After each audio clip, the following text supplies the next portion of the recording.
Um bom dia, sejam todos bem-vindos e todas bem-vindas para mais um Bora Ler a Bíblia. Sim, nesta quinta-feira, 7:30 da manhã, vão pegando as Bíblias de vocês, já vão abrindo lá em Gênesis capítulo 14, peguem seus lápis, peguem suas canetas, peguem seus marca-textos, peguem seus lápis e vamos então hoje ler e estudar o capítulo 14 de Gênesis, um baita de um capítulo interessante, que tem muitos detalhezinhos aqui legais que nós já vamos ver e vamos estudar. Mas antes, se você está aí na sala do Clubhouse, se você está aí no Instagram, já encaminha, já convida outras pessoas para entrar aqui na sala do Clubhouse, fala que já está rolando ao vivo. Se você está no Instagram vendo a live, compartilha essa live também com outra pessoa. É o momento de você mostrar aí, falar do projeto do Bora Ler a Bíblia para a pessoa acompanhar ao vivo. E um abraço e um salve também para quem está acompanhando o nosso podcast lá no Spotify e também no YouTube. Antes então de começarmos o estudo, como sempre fazemos, vamos convidar o Espírito Santo para estar conosco. Vamos fazer uma oração. Oremos. Pai amado e querido, a Ti toda a honra, a Ti toda a glória, a Ti todo o louvor. O Senhor é soberano, o Senhor é criador, o Senhor é mantenedor, o Senhor é onipotente, Pai. Senhor, não existem palavras que possamos ter suficientes no nosso dicionário para descrever o que o Senhor é, Pai. E apesar de o Senhor ser tão imenso, o Senhor ser tão poderoso, o Senhor ainda tem cuidado da gente. O Senhor nos dá e nos mostra misericórdia diariamente, Pai. O Senhor nos abençoa, o Senhor nos mantém. O Senhor sabe o número de fios de cabelo da nossa cabeça, Pai. A Ti toda honra e glória novamente, Pai. Agradecemos porque o Senhor nos dá o conforto, o Senhor nos deu uma boa noite de sono, o Senhor nos despertou nesse dia com tranquilidade, com saúde. Pai, e agora vamos abrir a Tua palavra. Vamos abrir a Tua palavra em Gênesis capítulo 14. E ao abrirmos a Tua palavra em Gênesis capítulo 14, Pai, nós queremos pedir que o Senhor envie o Teu Santo Espírito para nos abençoar, nos instruir, nos dar a sabedoria que vem do alto. Seja com todos os que estão acompanhando aqui o Bora Ler a Bíblia ao vivo e os que estão acompanhando a gravação. Tudo isso nós te pedimos e agradecemos por amor do Seu santo e maravilhoso nome, Pai. Amém. Muito bem, gente. Então, espero que vocês já tenham aberto as Bíblias de vocês no capítulo 14. Só um momentinho. Muito bem. Abram as Bíblias de vocês, então, no capítulo 14. Ontem, no capítulo 13, nós estudamos e nós lemos ontem que houve um racha aí, houve uma pequena tretinha entre os caras que ajudavam ali, os servos de Ló, com os servos de Abraão. A gente viu que os dois tinham muitas posses, os dois tinham muito gado, os dois tinham muita coisa, e ali eles estavam concorrendo. Eles não podiam ficar na mesma região. Fala no verso 6 do capítulo 13 que não podiam morar os dois juntos na mesma região, porque possuíam tantos bens que a terra não podia sustentá-los. E aí nós vimos ontem que aí Abraão, apesar de ser um cara com posses, ser um cara rico, ele era um cara extremamente bondoso, extremamente humilde. Ele chega e fala para o sobrinho dele, ó, escolhe para onde você quer ir. Se você for para a direita, eu vou para a esquerda. Se você for para a esquerda, eu vou para a direita. E aí Ló olha, vê aquela planície do Jordão bem irrigada, fala que era como o jardim do Senhor. Nós vimos ontem.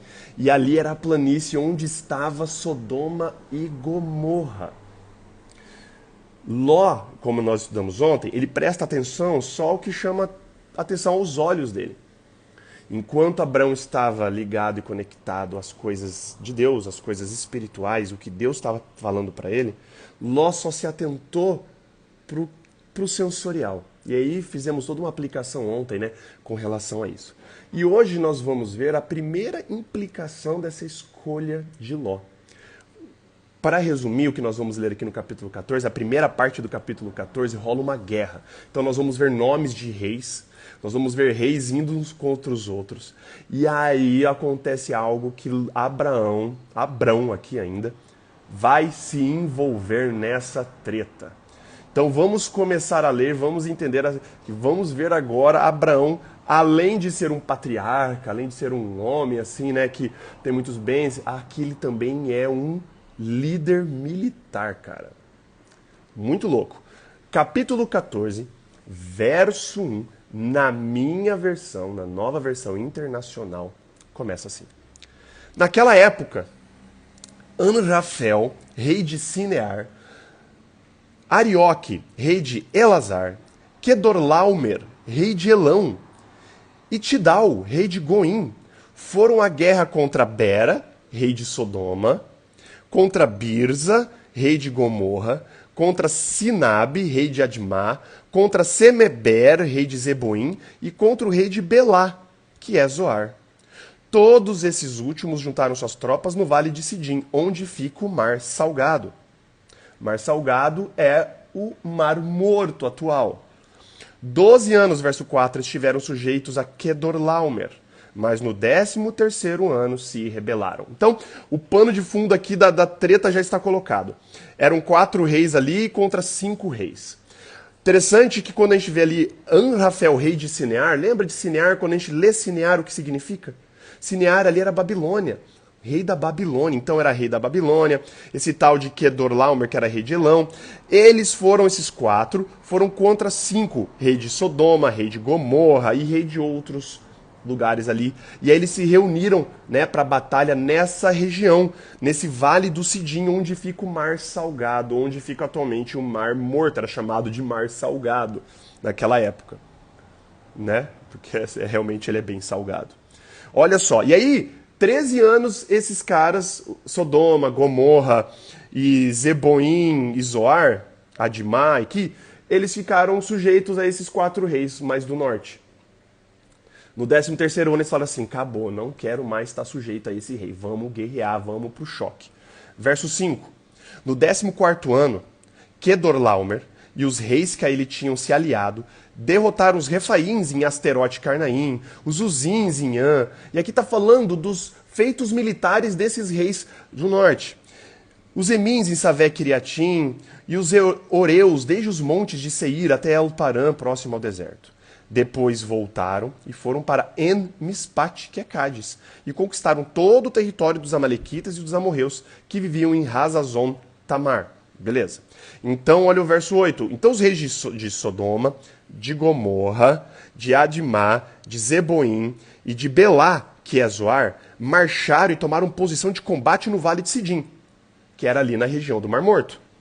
Contra Quedorlaomer, rei de Elão, contra Tidal, rei de Goim, contra Anrafel, rei de Sinear, e contra Arioque, rei de Elazar.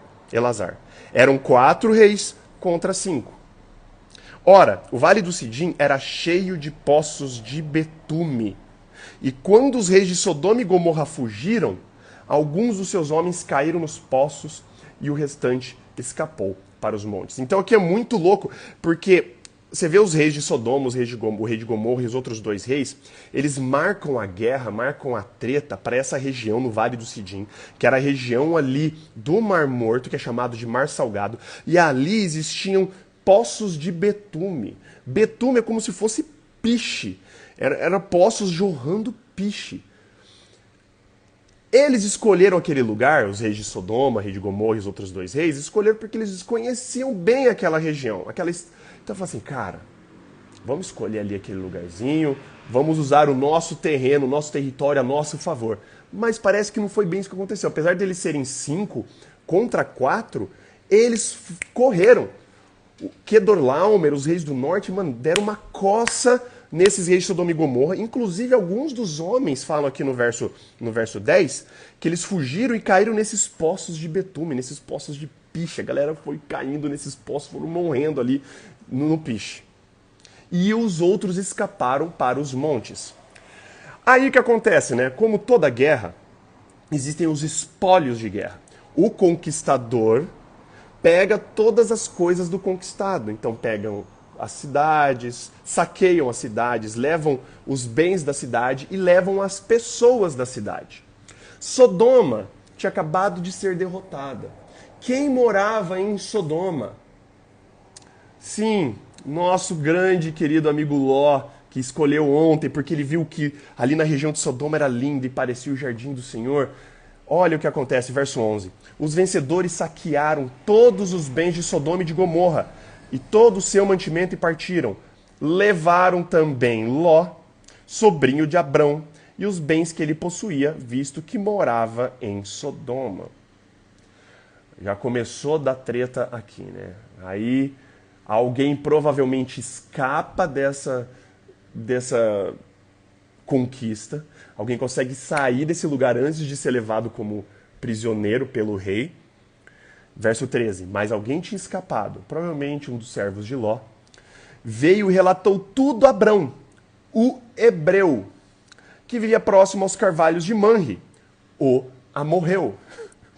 Manre e seus irmãos, Escol e Aner, eram aliados de Abrão. Pausa aqui rapidinho. É a primeira vez que Abrão aqui é mencionado como o hebreu, em contraste com Manre, o amorreu. Lembra que ontem, quando nós estudamos o capítulo 13, Abrão monta suas tendas próximo aos carvalhos de Manre. Então a gente descobre aqui que Manre era um cara. Manre era um amorreu. E aqui Abrão é chamado de hebreu. Você sabe agora uma curiosidade. Por que é chamado de hebreu? Você sabe por que é chamado de hebreu, dona Mariana? Vão lá em Gênesis 11, verso 16. Gênesis 11, verso 16, mostra os descendentes de Sem. Mostra ali a linhagem até chegar em Abrão. Gênesis 11, 16 fala assim: aos 34 anos, Éber gerou Peleg. Depois que gerou Peleg, Éber viveu 430 anos e gerou outros filhos e filhas. O termo hebreu nada mais é do que os descendentes de quem? De Éber. Olha, já está mais uma charada aqui que vocês provavelmente não sabiam. Quando você fala de hebreu, eram todos os descendentes da linhagem de Éber.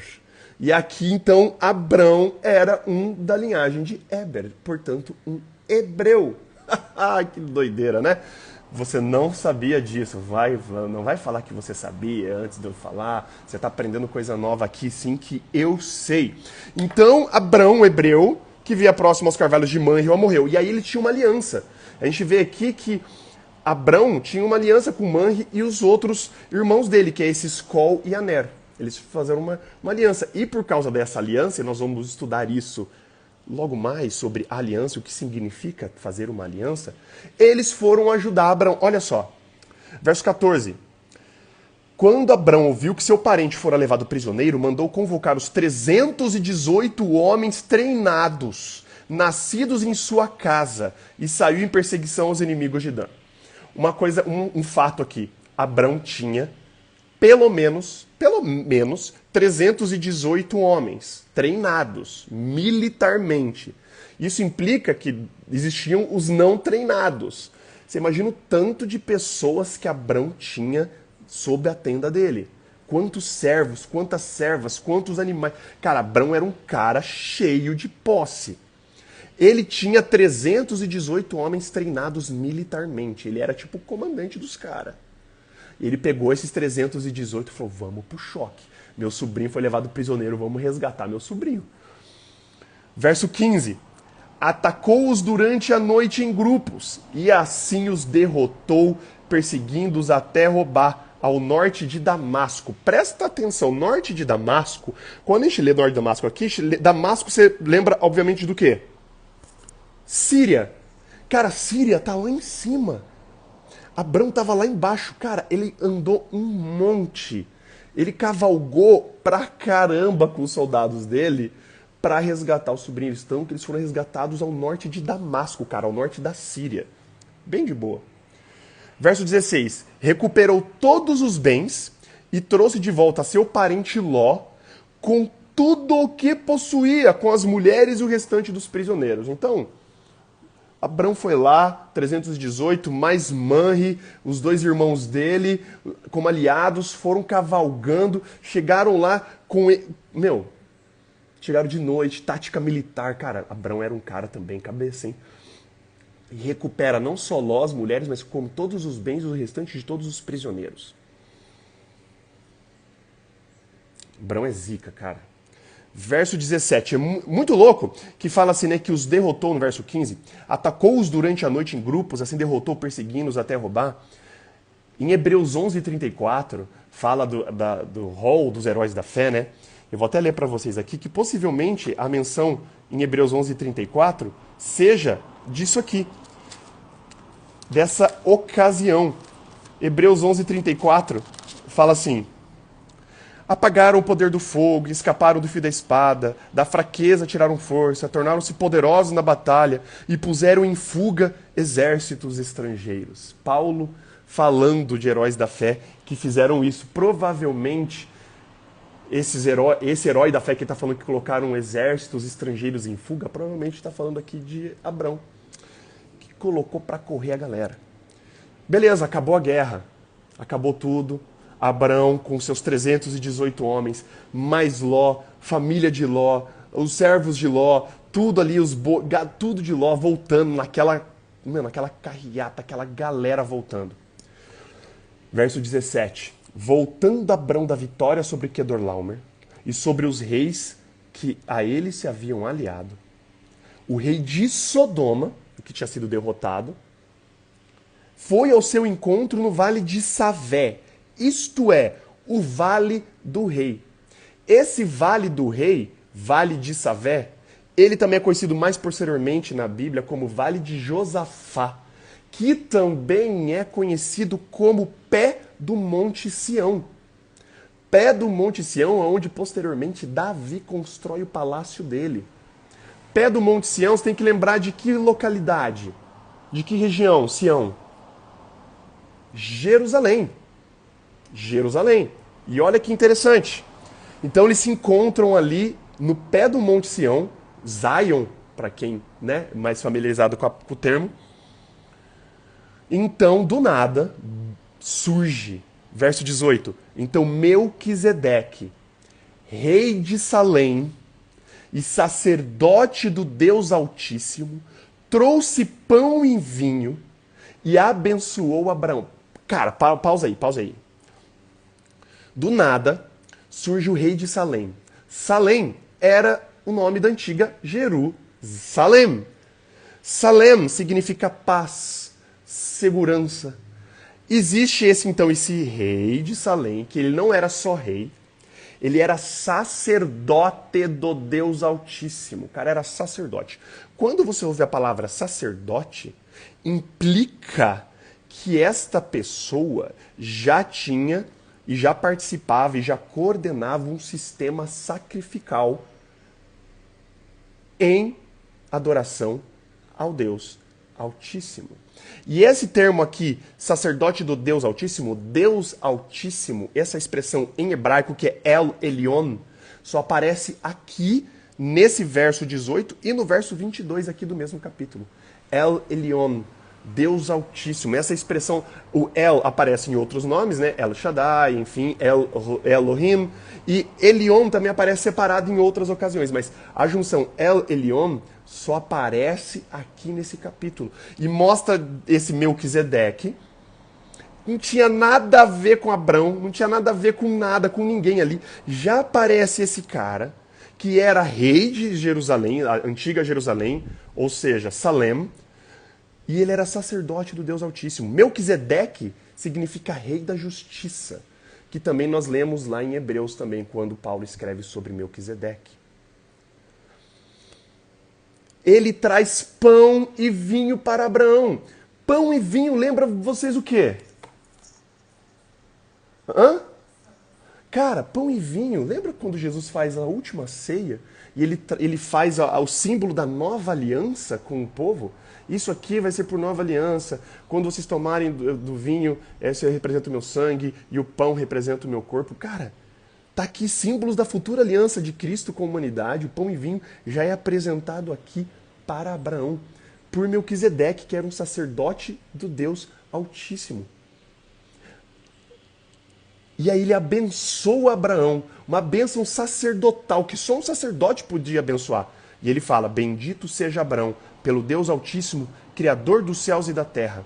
E bendito seja o Deus Altíssimo, que entregou seus inimigos em suas mãos. Ele dá uma bênção aqui para Abraão. E o rei de Sodoma ali, né? Só bracinho cruzado ali, olhando tudo que está acontecendo, né? Interessante, né? Tá? Mostra uma coisa para mim, para você, que mesmo no meio de toda aquela região totalmente pagã, existiam pessoas ainda que eram adoradoras do Deus Altíssimo, no meio do absoluto nada, num contexto completamente pagão. Cara, aparece Melquisedeque. E olha que louco na continuação. E Abrão lhe deu o dízimo de tudo. Antes de qualquer coisa, antes de nós lermos, né, a gente vai lá no sistema do santuário, quando a gente for estudar lá o povo de Israel no deserto e as ordenanças lá em Levíticos e falar sobre o dízimo e tudo mais, o dízimo já é apresentado aqui antes de tudo, cara. Dízimo aqui, então, já era uma prática conhecida na época e era uma ordenança divina que nós não sabemos em que momento. Nós não sabemos em que momento que foi dado por Deus. Nós não sabemos em que momento que foi transmitido para o ser humano a ordenança do dízimo. O dízimo vem nos lembrar, e é muito importante isso, o dízimo vem nos lembrar que nós não somos donos de nada do que a gente possui. Quando a gente devolve o dízimo ou a 10ª parte, nós estamos reconhecendo que Deus é dono de todas as nossas posses, e que a gente está devolvendo como gratidão uma 10ª parte para mostrar para ele, ó, Deus, você é dono de tudo. Eu só sou administrador dos bens que o Senhor me concede. O ato de dizimar é um ato de adoração. É um ato de você colocar tudo aos pés de Deus e falar assim, Deus, obrigado por tudo que o Senhor me concede, está aqui a 10ª parte. Este princípio do dízimo não é colocado por igreja, não foi criado para... Enfim, não. O dízimo aparece aqui. E Abraão, de todos os espólios dele, de tudo que ele tinha, cara, ele devolve o dízimo para Melquisedeque, que era sacerdote do Deus Altíssimo. Eu queria fazer uma pausa aqui, falando sobre Melquisedeque. E eu estava pensando... Cara, Melquisedeque, quando a gente vai ler a descrição, né, de Paulo sobre Melquisedeque lá no livro de Hebreus, fala que Melquisedeque aparece aqui, não tem genealogia, não tem nada. Lembre-se que, como eu falei, que as genealogias aqui em Gênesis são muito importantes, porque mostra da onde a pessoa veio, mostra a proveniência, mostra a linhagem, né, mostra tudo. Melquisedeque aqui, cara, é alguém que aparece na narrativa bíblica sem genealogia. Não tem pai, não tem mãe, não tem vô, não aparece de nada. Simplesmente ele aparece aqui na história. E ele já é um sacerdote, um adorador do Deus Altíssimo. Abraão reconhece que o mesmo Deus de Melquisedeque é o Deus dele, porque ele devolve o dízimo para Melquisedeque. E depois aqui ainda, na continuação do verso do capítulo, ele vai ressaltar o Deus ali Altíssimo. Ele vai usar a mesma expressão El Elyon de Melquisedeque, Abraão vai utilizar. Então Abraão reconhece que o Deus de Melquisedeque era o mesmo Deus que estava conversando com ele, prometendo as coisas já para ele. Mas Melquisedeque aqui vem mostrar para nós que Deus age não só no que nós estamos lendo aqui nas páginas da Bíblia. A Bíblia ela foi compilada, a Bíblia foi escrita, e ela escolheu as histórias foram bem contadas, para contar justamente do quê? Dessa linhagem, da descendência da mulher que iria esmagar a cabeça da serpente. A narrativa bíblica é para mostrar toda essa linhagem até chegar em Jesus Cristo. Mas isso não exclui absolutamente nada o contato de Deus com outras pessoas, outros povos, em outros lugares. A gente tem a tendência de ler o texto bíblico e achar que Deus só conversava com Abraão, que Deus só conversava com o povo de Israel, que Deus só... Cara, não. Deus, ele agia e com certeza age até hoje em lugares que a gente nem imagina, povos que a gente nem tem contato. Abraão, Deus aqui, de alguma forma alcançou Melquisedeque, instruiu Melquisedeque para ser um sacerdote dele. Se ele era sacerdote, já existia sacrifício, esse esquema de sacrifício foi apresentado também para Melquisedeque. O esquema do dízimo foi apresentado para Abraão em algum momento. Nunca subestimem, nunca duvidem de que Deus age na história em momentos em que nós não temos registro. Nós temos a tendência de achar que, cara, sim, só é, né, por exemplo. E esse é um grande argumento que Paulo usa lá em Hebreus para falar para os descendentes de Abraão, os judeus, os hebreus são os atuais judeus, que, cara, você não precisa ser da linhagem de Abraão para você ser considerado o povo abençoado. Porque Deus usou Melquisedeque. E como Deus usou Melquisedeque, Deus deve ter usado N pessoas em N regiões remotas na história para se revelar. Cara, nessa época existia aqui, por exemplo, aqui eu já estou na minha parte de suposições e de viagens, mas baseado nisso aqui. Nessa época existia, por exemplo, os continentes aqui, existia a América do Sul, a América do Norte, a América Central, existia a Austrália, existia a parte do Japão, a China e tudo mais. Cara, você acha que Deus não se revelou para aquelas pessoas em algum momento da história? Eu tenho absoluta certeza que ele se revelou. Não é porque não está contado na Bíblia que Deus não está agindo. Melquisedeque aqui é um exemplo clássico. Ele só aparece aqui e ele já desaparece da narrativa. Aparece ele como rei de Salém, sacerdote de Deus Altíssimo, abençoa Abrão, recolhe o dízimo de Abrão e puf, acabou, traz pão e vinho ainda. Só para povoar mais a nossa mente, né? Traz pão e vinho para Abraão. Celebra ali uma comidinha com ele, traz uma bebida e símbolos ainda da futura aliança de Cristo com a humanidade. Deus age na história, Deus age na vida de pessoas que você nem imagina. Não seja a pessoa que queira monopolizar Deus para a sua religião. Não seja a pessoa que queira monopolizar todo o conhecimento e toda a causa de Deus para você mesmo. Deus, cara, é muito maior e Deus age na vida de centenas de pessoas e Deus se revela na vida das pessoas de N maneiras, coisas que só iremos descobrir lá no céu, coisa que nós nem imaginamos. E aí, terminando, né? Termina a bênção, Abraão devolve o dízimo, o rei de Sodoma está ali. Legal isso aqui, né? E aí, verso 21. O rei de Sodoma disse a Abraão, dê-me as pessoas, pode ficar com os bens. Era prática, né, da conquista, como eu disse, você tomar os bens e tomar as pessoas como espólio de guerra. Aquilo era seu por direito, porque você venceu.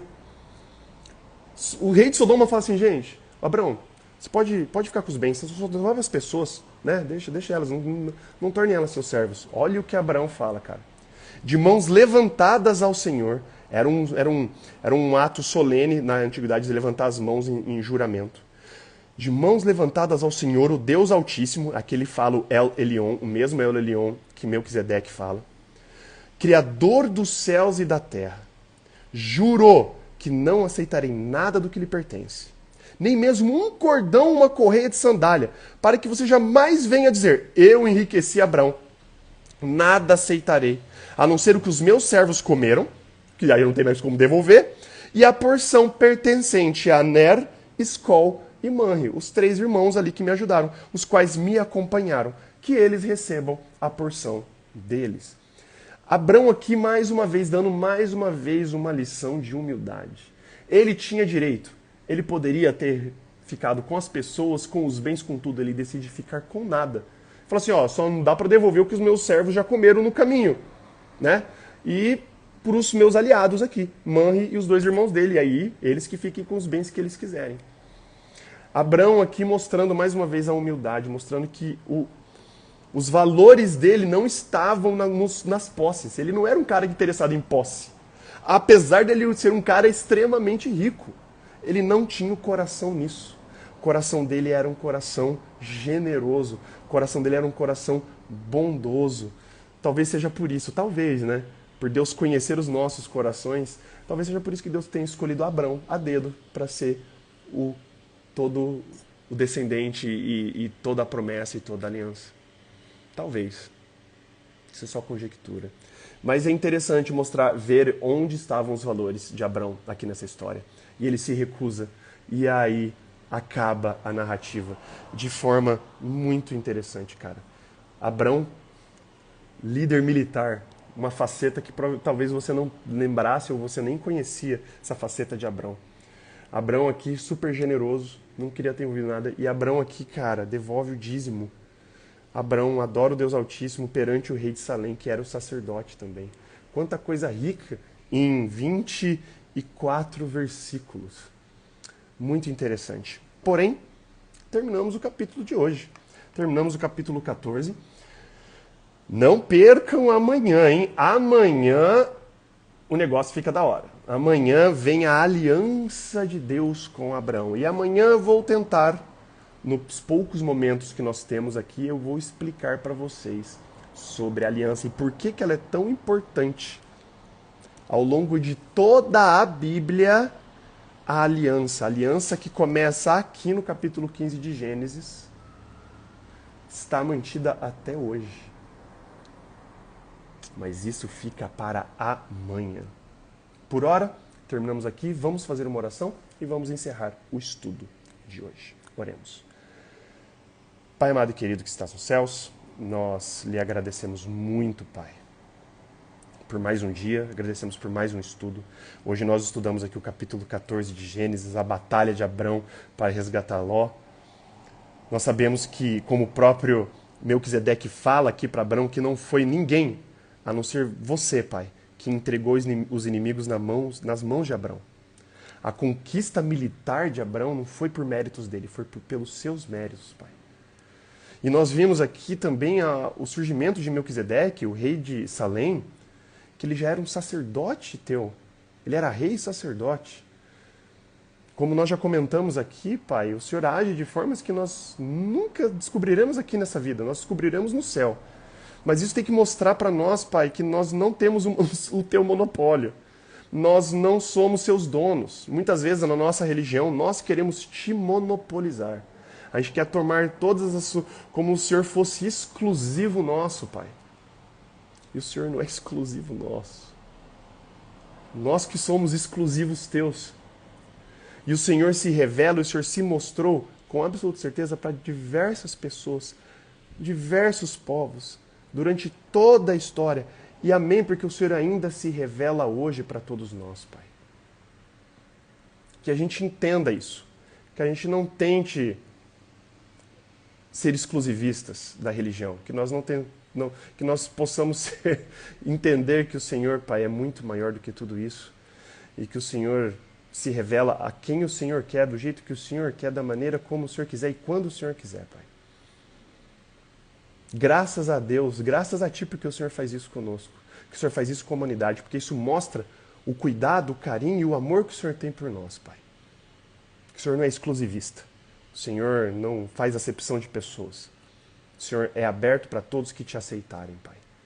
Quero pedir que o Senhor seja com todos que estão acompanhando aqui o Bora Ler a Bíblia, Pai. Seja com todas as pessoas aqui envolvidas, seja com todos os familiares aqui representados. Eu não sei das lutas, eu não sei das dores de todos aqui, Pai, mas o Senhor sabe, então cuide delas, Pai. Se for possível, que o Senhor afaste as dores dessas pessoas. Mas se alguém que estiver precisando passar por alguma provação para se aproximar mais perto de Ti, para tornar a Ti a prioridade, que essa pessoa entenda que ela está passando, está servindo para lhe aproximar, Pai, de Ti. Perdoe também os nossos pecados e faltas, Pai. Perdoe os nossos tropeços. Perdoa os nossos vacilos, Pai. A gente vacila, a gente é pecador, nós somos seres humanos. Mas graças a Ti, o sangue derramado na cruz, Pai, nós temos a certeza que nós podemos chegar ao Seu trono, pedir perdão, e o Senhor nos perdoa. Lança os nossos pecados no fundo do mar e é a mesma coisa que nós nunca tivéssemos pecado, Pai. seja também com os menos favorecidos do reino, Pai. Seja com as pessoas em situação de vulnerabilidade. Nos mostre essas pessoas que nós podemos abençoar, Pai, durante o dia de hoje. Tudo isso nós te pedimos e agradecemos, por amor de seu santo e maravilhoso nome, Pai. Amém. Galera, queria agradecer a todos vocês, agradecer aqui a presença de todos vocês no Clubhouse, a presença de vocês aqui no Instagram ao vivo, a presença de vocês aqui que estão acompanhando também no Spotify e no YouTube. Se é a primeira vez que você está vendo isso, saiba que nós fazemos isso todos os dias. De segunda a sexta, das 7h30 às 8 da manhã. Sábados, domingos e feriados, das 8h30 às 9 da manhã. Todos os dias lendo um capítulo da Bíblia por vez. Hoje nós estudamos Gênesis 14. Amanhã nós iremos estudar Gênesis capítulo 15 e assim por diante. Então, se é a primeira vez que você está aqui, me adiciona no Clubhouse, ativa o sino de notificação do meu perfil para você ser avisado toda vez que eu iniciar a sala. Se é a primeira vez que você está me acompanhando aqui no Instagram, me adiciona também aqui como seu contato, ativa o sino de notificação do meu perfil lá das lives, para você ser sempre notificado quando eu começar uma live, que você sempre receberá a notificação do Instagram. Você também pode se inscrever no nosso canal lá no Spotify, para você ouvir isso em forma de áudio, podcast, no momento que você quiser durante o dia. E também esse vídeo é uploadado, subido no YouTube. Beleza, gente? Então, um beijo, um abraço para todos vocês e até amanhã com Bora Ler a Bíblia, Gênesis capítulo 15. Um baita de um capítulo, não percam. Beleza, galera? Um beijo, abraço, valeus e falows!